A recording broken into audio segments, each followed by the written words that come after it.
This should be called the Couch Cast. Oh. Isn't that taken? That sounds like it's taken. Or the casting couch, or Welcome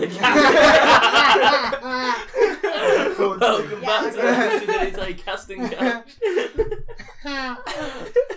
Everyone be like, right, there's 3 dudes and 1 girl. it fits. That's what she said. Orifices. You see the struggle being the only girl, as you see it. What's up, everyone? Welcome back to Vita Deditae Gaming. We are all together again, talking about our EGX, the independent games that we played. Talking about our top picks. We can't possibly cover every single one of them because there are so many there this time. So we've kind of whittled it down and chosen a select few that we want to talk about.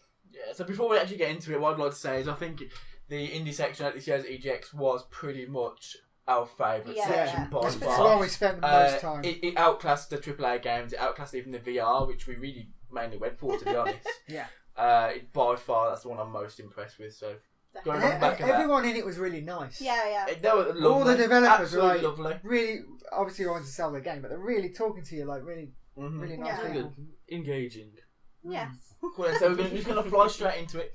So we're going to start with Elliot, and he wants to talk about Brawlout, I believe. Brawlout was a really fun game. Semi-finalist over here. Yeah, there's a little tournament they did with, did quite well. I don't know, between 30 and 40 people. You should have wore your badge. I should have. I forgot to bring it. I should have brought it so I can show off. Wear it pride. Yeah. Yeah. 5 games, 1 loss. That's all right. Not bad. You know. And you lost because the other guy chose the same bird as you and you got confusing, right? Yeah. We'll go with that. That was tactical. Yeah. Underground tactics from the opposition. So just tell us a little bit about Brawlout. What's it about? Brawlout was I could not possibly talk about Brawlout without comparing it to Super Smash Bros. Yeah. Because sorry, Nintendo. you cannot do it. You cannot do it because it's a very, very fun game, and the difference is it is like a Super Smash Bros. Brawl or Melee, but for all platforms because you're not just limited to Nintendo. But it follows the exact same structure as a 4-man arena where you hit each other and their percentage goes up, and the higher their percentage, the more of a knockback they get, and you're going to knock them back out of the arena. Yeah, I've never understood that. When you told me that, I was like, oh my god, you've changed my life. Literally my entire life. Now I can win it. That's how it works. Yeah. Elliot's the MVP. So it follows the exact same structure as Smash Bros. But it's still a fun game. It is just an alternative for those who don't have Nintendo. That's how I'd say it. Cool. Yeah. Cool. Nice. Moving on to, I believe Kate wants to talk about Day of Dead. Yes, I do. It was very early game, so it wasn't quite finished. It was a tiny demo to play. It was made by Trebuchet Games Limited, a guy called Jason Darby, which we'll link all this in the description. So basically, he kind of went back and researched sort of all the diseases through history. So like, the smallpox that killed the Egyptian king. I can't remember his name. And he's kind of weaved his story through time. So like it was the plague. Oh, so it's kind of like evolved. Yeah. Oh, okay. And so now it's kind of happened, and the idea of the game is you've got to survive for 2 years. Right. But what you do affects the game in terms of, so, you have food supplies and stores and all this kind of thing. And the example he gave us was very early on in the game, there's a mother whose 2 children are stuck in this maze. And it's like, well, do you waste supplies to go and get these children? Or do you kind of ignore them and then risk the mother who may have a skill that you need in your camp, thinking, well, I'm going to leave. Maybe that mother's a very good cook. Yeah. And you don't want to lose things like that. And then it's sort of like, if your other survivors see that, will they value you as a leader? Yeah. Like, it's very clever. And the map he showed us, there was small buildings, split to small buildings, big buildings. The small building's 1 room, not many infected. The big building, you actually kind of go around, it's turn-based. Once you clear a building, it is gone.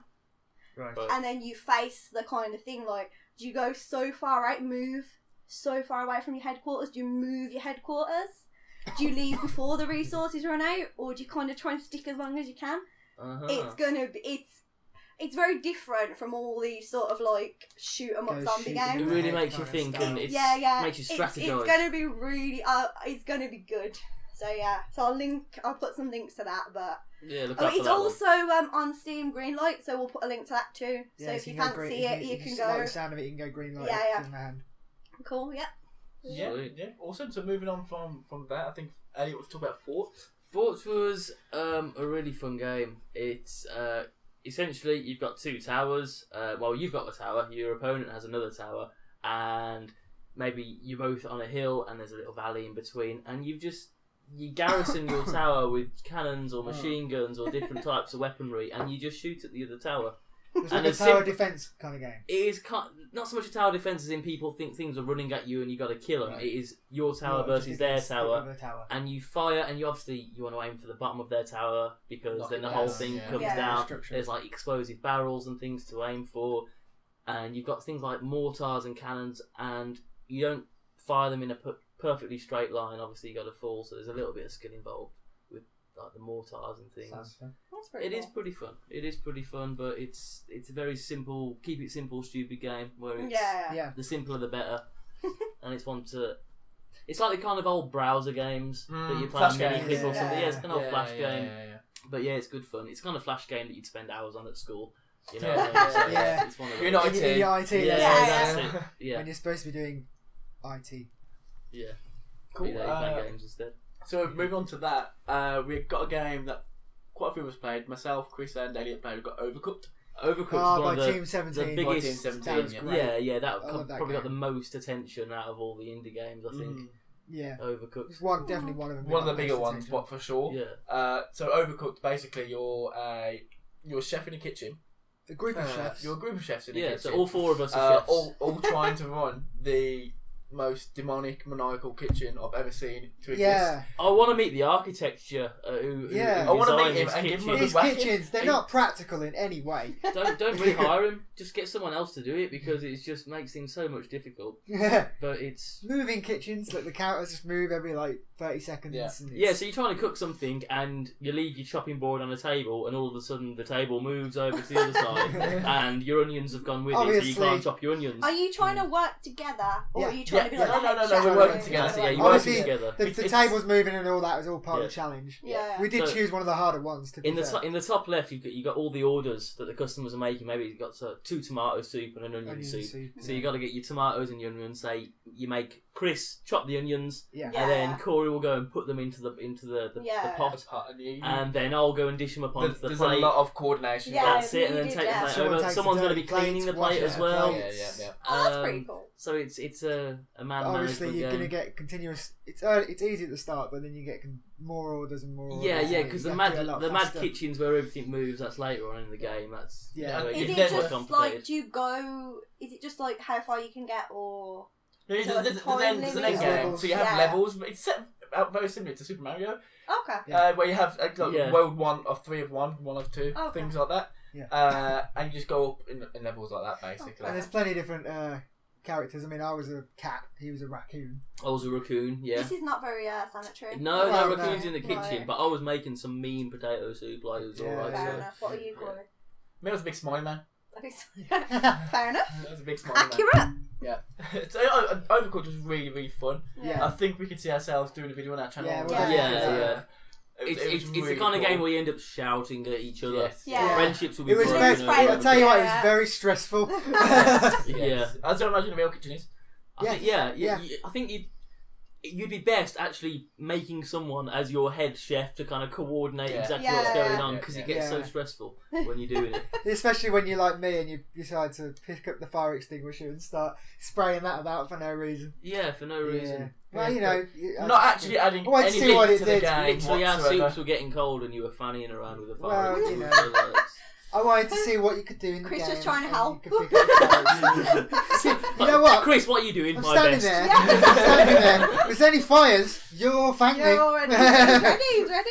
The kitchen is meant to be fires.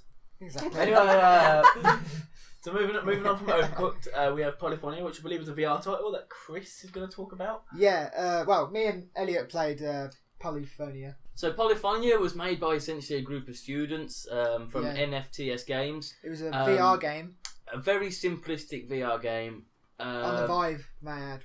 You put the Vive on. I wouldn't even call it a game. It's more just to kind of showcase the kind of things so that we're learning to do with VR. You put the VR headset on, and you're in this kind of like, I say virtual world, it's obvious because it's like VR a Tron, headset. like a Tron. Well, not like even a Tron that. place. Yeah, it's sort of like a computer generated kind of thing. Yeah.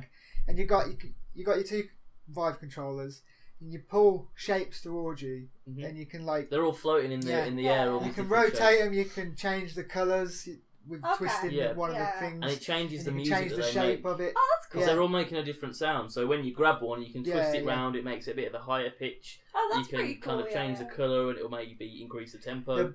The best bit of it was when you get the drums. Yeah, if you literally look down, just start playing the drums on it. Yeah. So you make your own little music in the background, and then add a little drum beat, and it's fun. Cool, it's yeah. fun to have a mess around with 5 minutes. But it's not a game. I mean, I imagine they're going to add more. Yeah, probably. Like it's going to be that was a very simplistic demo, but yeah, if they add more in him, it could be a fun experience. And you've got to remember these very these trippy, students. This was like their end of uni project, so this is like their first attempt. They're so like chill down a bit. No, I think it'll eventually be a good game, like when they get more in it. But because there was one bit of the demo you've played with all the shapes, you played the drums, and you're thinking, what do I do?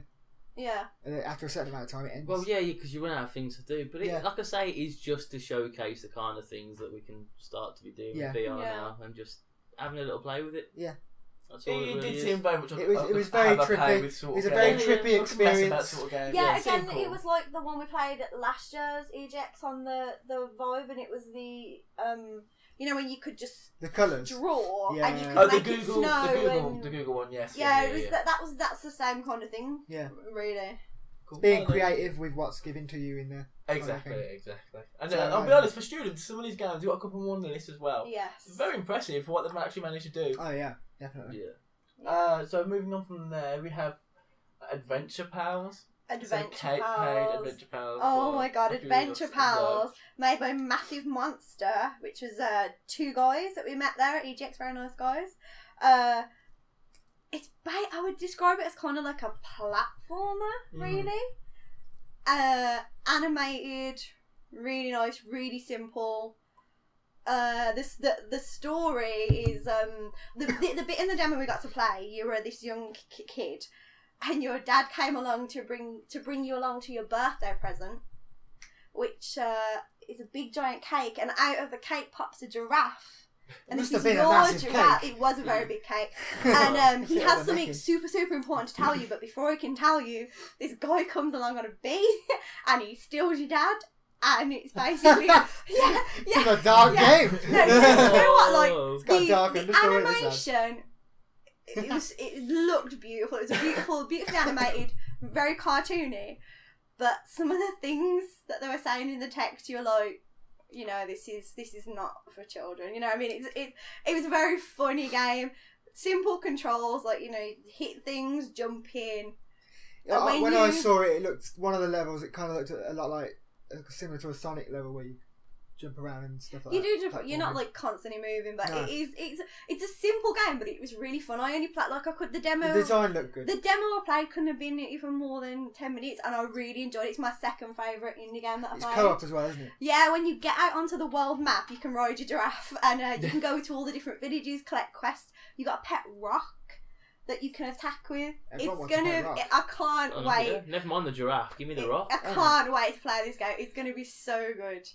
And they also had another game, Never Give Up, which you guys played. Yes, so me and Chris played. That was a fun game. It was very, very cool. So it's challenging. So it's basically Never Give Up is it's a similar sort of game to what you'd find like a Super Meat Boy sort of game where it's kind of like get from point A to point B without dying. Yeah. But the clever thing with it is it's all based on the same level. So you go through the level and it moves on to the second version of that level, and each version that you go on to is more and more difficult.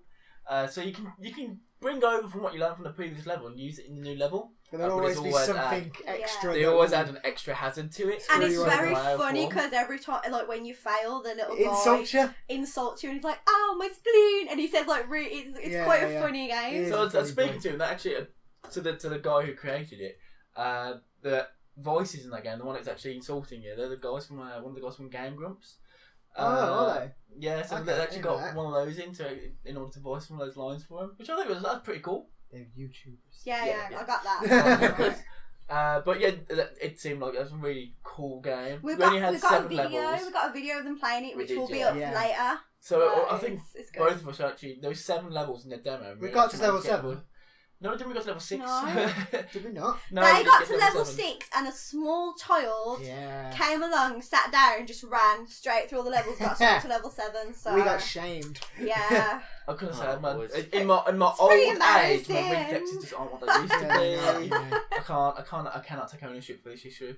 So exactly. So, So that, Massive Monster makes both those games. they make both those games, yeah. So Definitely Very games to look- similar sort of art style, like cartoony. exactly, yeah. Kind of. Yeah. Adventure Pals is more sort of like Adventure Time, 3D. sort of Casual Crashers-y. yeah. Sort of, like very cell shaded, it looked really cool. I really like the aesthetic of that game. And it was beautiful. And then Never Give Up was kind of more just You're a stick man. It's very basic. Yeah. Basically, But a it still stick man. looked good. It looked Yeah, good. but everywhere you got killed, you left a bloodstain. Yeah. Like, There, you there can was, tell where you constantly. there was kept guts and viscera fucking up. flying everywhere. So it's not a children's game then. It's definitely That not one, children's. no. alright. There was, Oh. there was a very big contrast. Like the one that she played was probably more aimed at children, but it had an undertone. It had story an with it. adult Yeah, design, yeah. because like when your dad took you to the cake, he was like, "Oh, can you guess what's in this cake?" And he's like, "I know, it's not a nude lady or something like that." And so it's like it's like Yeah. It's just about getting away with it. yeah. And It was definitely fun. It never, was never good. give up. Definitely not aimed at children. I would Yeah. say, even though a child did play it, it'd be us. But Yeah. you know. Well, they're gonna, weren't they? Think of all the kids that have shagged my mum on GTA. Right? No, but yeah, That's why you need a good yeah. headset when you play games, guys, to find out who's fucked your mum. Yeah. Good Basically. sound. moving on. So moving on. You've got Night Bazaar. No, but yeah, This is So Night Kate's Bazaar, game yeah. of EGX. Night Bazaar. I mean, Adventure Pals is amazing. That is a very close second, but this game was my favourite game that I played there, even over the AAAs. Made by a lovely lady called Laura Dodds. Night Bazaar. We're going to do a video, more in-depth video on it later, but basically, it's a card game, but it's a tarot card game. And the bare basics of it is people come with you with a question or a problem, and you can choose the decks. So there's like mystic, practical, dark, and you kind of choose the sort of how you want to approach them. Maybe that's the best word. So the cards will choose the fortune, but you can kind of choose Yeah, the you have- sort of message that you they want to choose get. where you put them down. right, So yeah. there's like answer, question, past, future, and seeker. that's it. And it's sort of like, well, you'll get the tarot card. The tarot card will give you the info about it, and also it says like if this card is played in conjunction with this other card, it means something different. I didn't actually get any of those in the demo that I played, but it's like you sort of judge the person, Yeah. not in a bad way, Yeah. but like yeah, you kind yeah. of you know when the person sits in front of you exactly kind of what they want to hear. From the question they give you, you kind of think, right, this guy's an asshole. Yeah. I'm going to wreck his day. That is exactly what happened. So like I had this What guy, a dick. and he's like a bald-headed guy, like a big guy. He's like, "Do I get drunk tonight?" So I was like, "Get the dark deck out." Yeah, I'm gonna scare yeah, you. yeah. And I had this like young sort of blonde like cheerleader girl come down. It's like mystic, like you're gonna wow her. And as harsh and as stereotypical as that sounds, it actually worked. Yeah. Like she believed everything, and that's that's like the objective of the game. You've got to tell them, you've got What they to want, make yeah. them believe you, and there's a Yeah.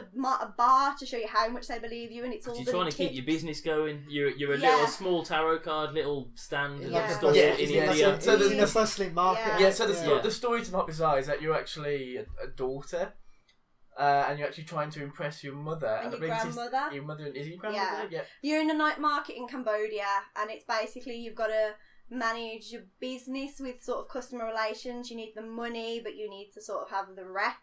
Mm-hmm. And there's another overarching story about crime in the market and like a crime boss, and it's all going to tie in together. So this is It's a very like, early game. This is So far. well, she's aiming. She's in her last year of uni. She's aiming for it out in January. It will be free.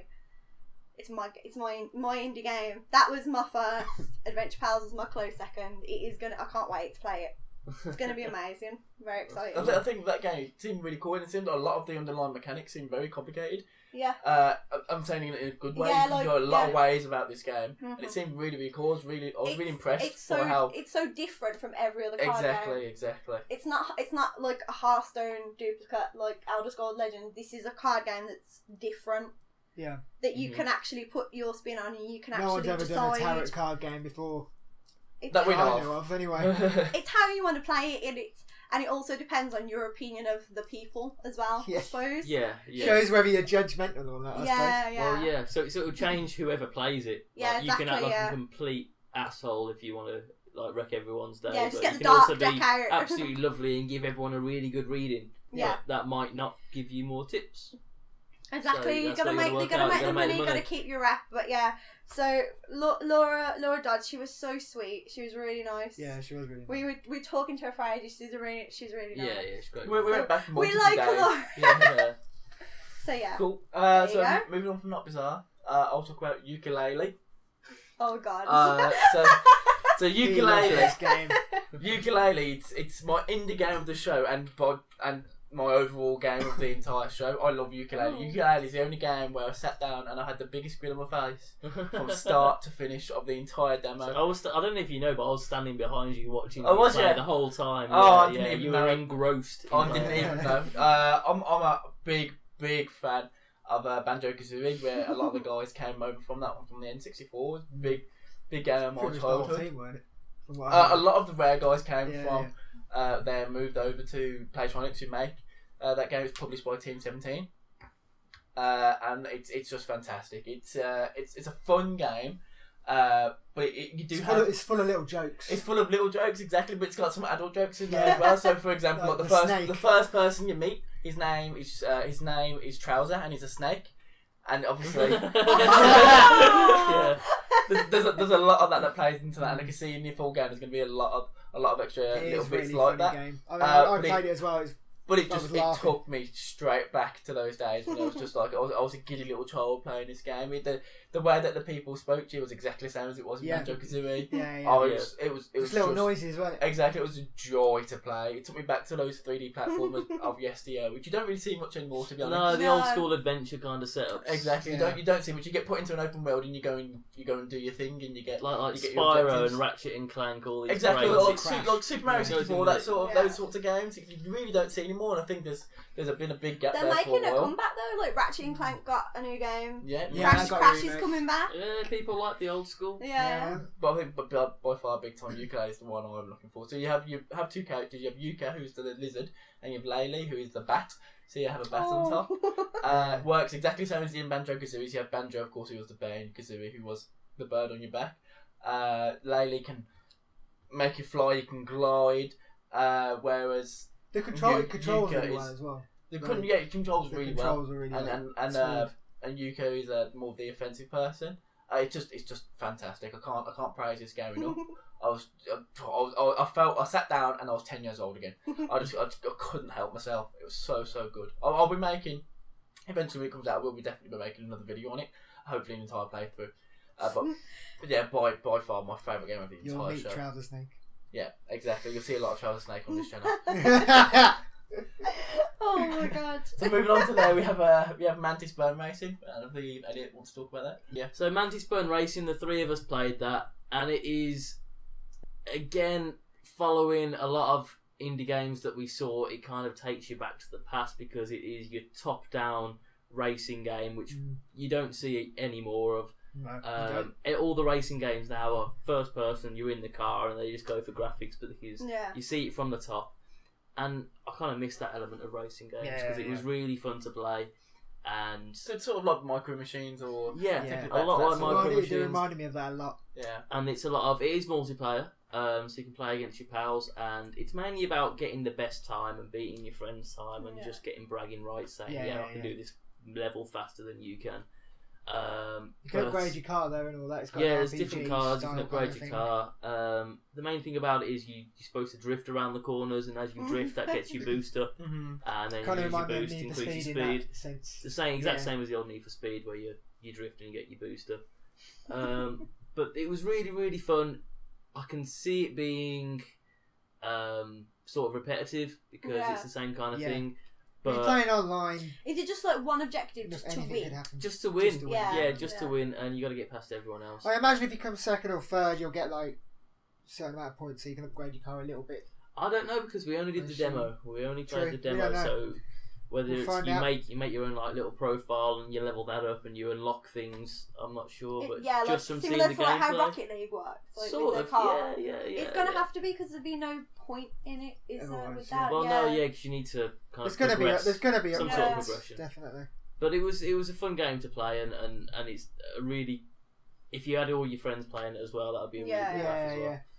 Yeah, cool. So moving on from there, the next one we'll talk about is a game actually made by JCB. Funnily enough, a game called Pioneer Mars. Out of the people here, Elliot's the only one to play it. Why don't you tell us about your experience? The experience. Pioneer Mars. The best way to tell you the experience was by saying first, it's not released yet. It's not finished. It's definitely not out yet. It's not even come out as beta yet. It's pre-beta. It's pre-beta. Yeah, it's alpha, or pre-alpha. I'm not even sure, but it is. You're on Mars. Is this your fancy way of saying it's broken? We'll get to that. We'll get to that. Well, it wasn't broken until I started playing it. I think I must have done something because we can show you the clip because we recorded that, didn't we? We recorded the whole thing. You're on Mars and then you find a JCB, which is totally very convenient. It's great that it was there. And then you follow this pass and your air's going down as well, so you've got to keep your oxygen levels high. A survival JCB game. And that's what the game is. Oh my gosh. You've got to survive on Mars, and you've got to kind of build your own little colony, I think she was saying. Yeah, because it's not single player, it's multiplayer, isn't it? Yeah, it is multiplayer. But when I was playing it, I was trying to follow the instructions and the tasks, and then I exited the JCB to press a button, and then the JCB disappeared. I flew about 100 yards away. Some boxes the boxes started floating. Floating. And at that point, I just kind of turned around to look for the woman, like, can you help me out, please? I don't know what I've done. She was very nice, that lady, though. She was She apologetic. was so sorry for her. It's not your fault. Because she saw we were all wearing matching clothes and we were recording it. She thought we were all incredibly official. And if only she knew. But she was... Yeah. But no, it was... It's not an interesting game. You know, it's early. It is very early. You probably helped them out by finding that and making that happen because they'll go and fix that. Yeah. And Elliot helped. But it does look like the kind of game where if they do a little bit more work on it, it could be fairly big. Maybe not, but it does look like something that hasn't really been It's an done interesting before. concept. So Pioneer Mars, it's got a fair bit of funding compared to the stuff that we've just talked about. It's got a whole of JCB funding. Well, yeah, JCB, everyone's heard of them. Not so much for games, but maybe that'll change. Maybe they're branching out into games and there'll be JCG. big names in JCB, the next EA and Activision. Oh, let's hope not. Say your JCB as DLC. Yeah. That's it. Oh! Okay, so moving on from This JCB. is EA, not JCB. So we've all played Nature Zombie Apocalypse. Yeah.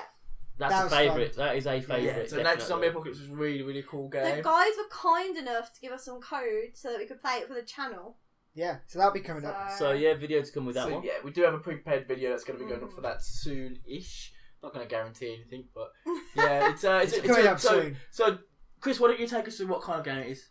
It's basically, if you know kind of games like Helldivers and what was it, Tomb Raider, Osiris, Temple of Osiris. Yeah, it's kind of an over-top gun game where you play. In this game, you play as little animals. Got a little leaflet here. So it's happened on Earth, play hasn't as bears, gorillas. All humans on the planet have turned into zombies, and now animals are the dominant force, and they've armed themselves with miniguns, flamethrowers, guns, apparently, chainsaws, mallets, baseball bats, guns. Yeah, and Through you're there with your flamingos. pals, and you're just killing all these zombies. You're just ripping them to shreds with all the It's sort of a all the wave-based weapons game. you have. Well, Yeah. there's different modes of There story is different modes. modes. Yeah. raid At the modes. moment, we've only played The like the wave. horde Wave mode and the sort of horde style. modes. Yeah. Yeah. At the moment, and we had great fun, to be honest. There's Kitten Rescue What was that? as well. I imagine it's Yeah. a woman, it's a hostage rescuing Yeah. or things kitten, like that, but yeah. it's a kitten. Yeah, Kitten Rescue. That'd be Well, pretty well, we'll see on the next video. It's pretty fun. It's chaotic. Yeah. Yeah. It's, Yeah, it's very chaotic. Yeah. It does Especially get when a we little played overwhelming. We played it Yeah. at Yeah. the show and they left friendly fire on, which Yeah, that wasn't good. didn't turn out well for us a lot of the time. Well, Especially no. when Corey decides to get out a giant bazooka and go, "I got a bazooka!" and start shooting it around, and then I'm in the way. And Oh kills yeah, me. you fucked us up. Yeah, we did, mate. I think I did do more damage than the I extra mean, zombies. I remember seeing a point where Elliot, who's playing as a sloth, his favourite creature, Gotta be, man. and Gotta be he was running on top of a train which was moving. That didn't go well for well, me. yeah, but you do that on any other game. You just run along the train, and then suddenly I was run over, and then underneath the train, I'm dead. Yeah. well. Yeah, it's yeah. Sloths are much. not very fast though, so that was your own fault. He had his own slow mo. They I have was their trying to get own. the high ground. Each you know. animal That's seems what to have. Oh wow! Then the zombies can't win if you've got the phone. Each animal seems to So have bad. its own. Anakin knows that. I Yeah. just love everyone Star Wars so Club. much. Each animal seems to have its own little special power as well. Like you had the Yeah, the slow-mo sloth slows everything down, and it was so funny, wasn't it? Whenever the animal uses its power, it does like a little animation. Yeah, you And- just gotta and we dance. just kept laughing, didn't we? It was Yeah. just, it was just a I funny play game. as the giraffe for ironic purposes because I'm tiny, and he floats and makes all the zombies float around you, so the easier to As a when they giraffe can't come would after do. you. You know, Legit. telekinesis giraffe. See that on all the Why animal documentary shows. Oh, all the I've, time. Yeah, I've heard Attenborough mention it a few Yeah, times. Yeah, I played as a lion, and he just kind of roars, and just anything that gets like caught in the Just roar, explodes, just probably. yeah, Yeah. dies, yeah. and also a duck that can create hurricanes. So yeah.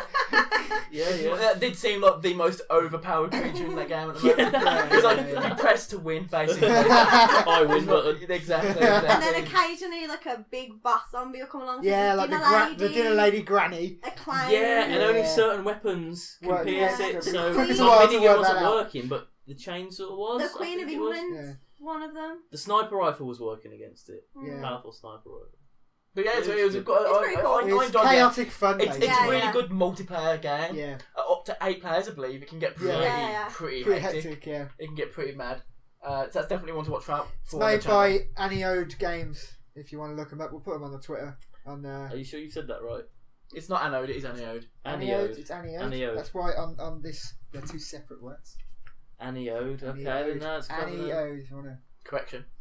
Yeah, there you go. Aniode. And we actually only have one more game on the list. It's one that I played myself. It's Uncanny Valerie. So this was This looks interesting. It was I've not was seen really it. cool actually. I like this. It was kind of like a story based sort of like puzzle day by day life. It was Yeah. very unusual. It was played on a Kind tablet. of looks like blueprints, doesn't it? Yeah, The animation's like yeah. blueprints. But I quite like the concept of it. So basically, the back end of it is that you're a woman who's living in a house, and you're as you do, and your girlfriend recently left you, and You're a woman living in a house and your girlfriend's left you. Okay. Progressive. Got you. Oh, yeah, it's very 21st century. Very 2016. Yeah. no, this is set quite in the future. And you have this robot. What you do with this robot is you need to imprint something onto this robot in order for it to function, basically. So you take the personality of your ex-girlfriend, which is the only thing you really have lying around at the time, and you That's imprint it nice. onto this Lying around. robot. You just have it there, why not? Just gathering dust on the floor. And you imprint it onto the robot, but you can only imprint certain parts of it. The robot can't accept all of the traits. Oh, that's So pretty you gotta can only choose choose your certain parts of it. favourites. So basically, you got to choose, and you the traits that you put on there, you then have to go through a day living with the robot with those traits of your ex-partner. One of which is like awkward. you can have them like be you can have them say they have no real like motor functions really. So they're like they're really it's like a drunk basically, and they go around. You're trying to help like trying to make the house nice, trying to fix shit. And I was then watching they're him when he going was playing around with that bit, and the Yeah. dog. She was going up the stairs. The dog came bounding down the stairs. She fell all the way down. all the way down. Yeah, she's Couldn't lumbering handle all that. over the place, destroying stuff. It's a really, really cool sort of concept. I didn't get to play much of it, to be honest. You'd have to step away after a little bit, but I did find it really, really interesting. I think it's one of the really ones to look at. Again, it's made by the NFTS guys, a bunch of students there. So I imagine they're going to be working on it. Very impressed with the students. The students there, the work they'll come out with is I was really impressed. Into the really Black. Impressed. Have we got a little bit of time to talk about Into the Yeah, Black? if you want to go into that. It was a VR experience, but you weren't in the first person Yeah. point of view Of a who you were spirit. playing as. You were playing as a There's spirit a and bear and a fox, I believe, and they're trying to get out of the forest. And they each have different skills and abilities, and you got to work them together to get out. But you I can't say 100%. They kind of mentioned sort of this mode where it was like spirit guide mode, where you could see, obviously with the VR, above everything, and you would help them by finding what they needed in the forest. Yeah, you and that was kind of the reason why you weren't sort of taking on the role of the bear and the fox, like that how you you're see. like more like the guide. Well, they kind of mentioned it sort of in passing, but that to me kind of seems like the reason why it is that way. Mm-hmm. Yeah. Why you're not actually taking on the bear or the fox. Right. I think it'd be difficult to do. I think it was cool because you're still playing it from a perspective of something in the game. Yeah. You're not just looking through an invisible screen Yeah. as a player. Cool. You're like an overlooking spirit on these creatures, trying to get them through a forest fire, isn't it? Yeah. So it did seem quite cool actually. It's cool. I think it's gonna be a good game to play. Was it on the Vive? It was. It was an Oculus, Was wasn't it? I think Oculus? it was an Oculus. Yeah. It'd been on Oculus. Don't quote me, because I don't know. But yeah, it's interesting. It's an interesting concept. But they were saying like a lot of people are kind of coming along and seeing that it's not first person. Yeah. And then being like, well, what's the point? And not actually giving it a chance. Not giving it. Yeah. But if they kind of sat down and explained it to them, I'm sure. Yeah, they want to try a different way of doing things VR wise, which it doesn't. With VR, it's very early days at the moment, so people are going to try different things. Yeah, there's not like one way to do things at this stage, is there? There's going to be those. So you can find a bit of experimenting. Yeah, that's pretty cool. So I think that pretty much wraps it up. If there's anything else anyone wants to add, there were so many games. We could make this into a 5-hour video. We could go on for hours, but it's just we picked our favourites. These are our personal favourites. They're not the best or the most funded. They're just our personal ones that we want to talk about that stood out for us. But no, it was a good year at EGX. Yeah, good games. Yeah. We're looking to possibly go into the EGX Reds, which concentrates a lot more on indie stuff. So you'll see a lot more of stuff like that if we do go to that. I think this year we found that by far indie stuff was our favourite things. Definitely, yeah. Because it's something you haven't seen before and it's different. Exactly. And that's where you get. That's where they get the ideas where they start something completely new, and then the AAA games see it and they're like, oh, exactly. What I think the problem we have these days is that AAA games are very set in their ways. They're afraid to take risks. In the way that indie developers will. And it's when these indie developers take risks and then they find success in those risks that you really find that they develop and they really, really come along. And I think there's really good things happening at the moment in time along that route, so I think we're going to see a lot of good stuff coming very soon. It shows something when literally everyone's favourite game from the whole of EGX is an indie game and not like a big AAA fun, like, you know. Oh yeah. I spent hundreds of hours in Battlefield games. I love Battlefield. I love Halo.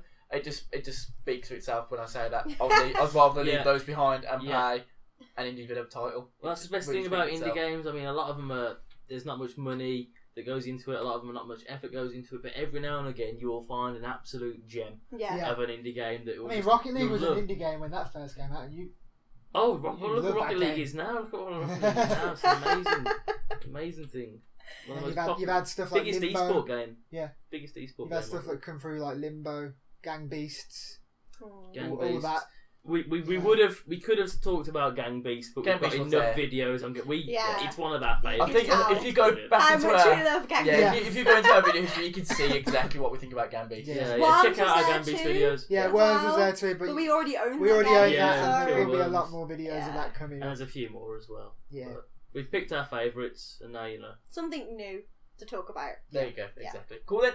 I think that's about it, guys. Yeah. Yep. Cheers for coming. Big thumbs up to indie games at EGX.